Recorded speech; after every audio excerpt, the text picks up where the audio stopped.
So what's the one personal finance book that you should read in 2023? Honestly, that's not a very easy question to answer, but today we're going to try. So I've got a pile of books here. We're going to run through them pretty quick. I'm going to give you my thoughts on each of them and what type of person should read this as their one book in 2023, and then I'll give you my number one recommendation at the end. Number one, Rich Dad, Poor Dad. Robert's book is one of the classics, and in it, he makes kind of big and unusual statements like your house is not an asset and debt is not a bad thing. And so if you're looking for something that's very outside what a lot would consider the normal convention of financial advice, his is a great read. But is it the number one that I would recommend this year? I don't think so. Next up, another classic, The Richest Man in Babylon. This book has been around for forever, and it is very, very good.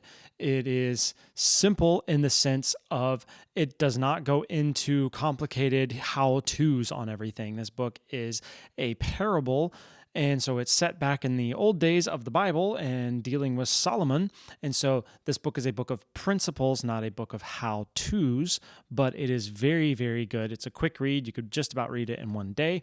And because of the story aspect of it, it is really good for someone who doesn't want a how-to. They want more of a show me what this looks like for somebody. So if you're looking for a good parable, a good story to read, this is definitely a good one. Next up, Think and Grow Rich. The title explains itself.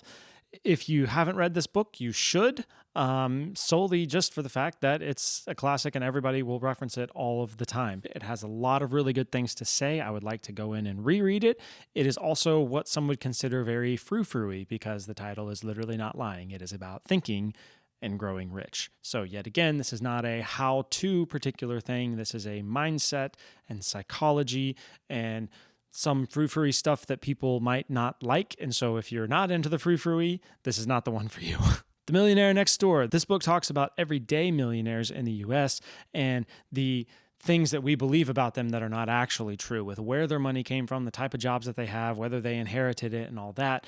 This is an excellent book. At this point, one of the only downsides that I could say of this book is that it is kind of dated at this point. The first version of this book came out in 1996. So there is newer versions of it with updated information, and there's also newer books in the series. But this original one is still a great book, but not my number one recommendation. The One-Page Financial Plan by Carl Richards. This is one of my top recommendations for personal finance books, solely because one, it is incredibly simple, and two, I love the napkin illustrations that this man does.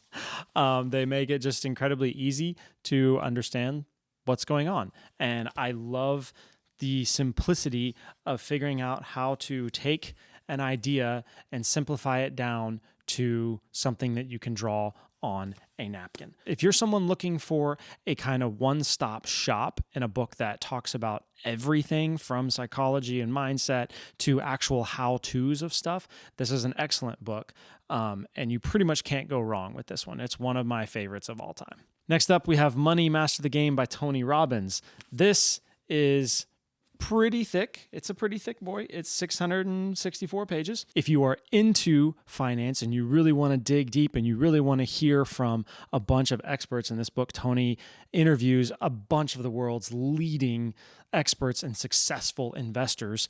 And it is fascinating and brilliant. It can get a little wordy at times. And let's just be honest, like if you're a normal person, you're probably not picking this as your one book. And luckily you don't have to. I have something much shorter for your one book to read this year. But still, excellent resource if you're looking to dig a lot deeper and you don't mind the heft of it. Next up, we have the old classic, The Total Money Makeover. This really, in any of Dave Ramsey's books, will tell you the same thing. This is the OG classic one. I love Dave Ramsey. I've listened to him for years and years and years and years. And I do not agree with everything that he says, but he is an excellent teacher and he does an excellent job systematizing things down into the baby steps. And so if you're the kind of person that needs a how-to and a very simple, like, I just need the easy steps to get my head above water and start to breathe and start to figure stuff out, this is a great book to check out. He is the polar opposite of Robert Kiyosaki.